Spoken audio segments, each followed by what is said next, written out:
இத பாருப்பா, நான் சொல்றதே கேட்டுக்க. இந்த ஜென்மம் இல்ல, இன்னும் எத்தனை ஜென்மம் எடுத்தாலும் சரி, உன் கல்யாண விஷயத்துல ராதிகா தான் என்னோட விருப்பம். இவதான் உனக்கு மனைவியா வரப்போற பொண்ணு. என்னைக்கா இருந்தாலும் இவ கழுத்துல தான் நீ தாலி கட்டணும், கட்டி ஆகணும். நான் சொல்லிட்டேன், அவ்வளவுதான்.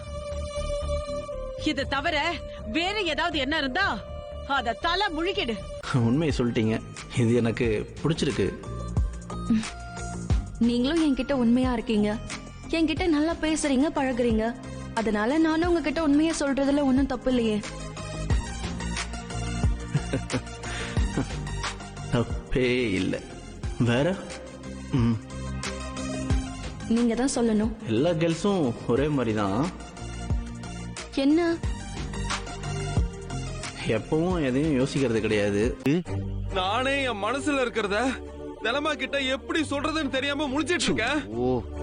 ஆனா தலமாவையே விட்டு என்கிட்ட ராதிகாவை கல்யாணம் பண்ணிக்க சொல்லுன்னு தூது விடுறாங்க. அப்ப அவங்க எந்த அளவுக்கு கிரிமினலா யோசிக்கிறாங்க பாத்தியா? என் வரல எடுத்து என் கண்ணே குத்த பாக்குறாங்க. புரியுது மாப்ள. நம்ம ராதிகாவும் இப்படி எல்லாம் பண்ணுவாங்க நம்ம யோசிக்கவே இல்லையால.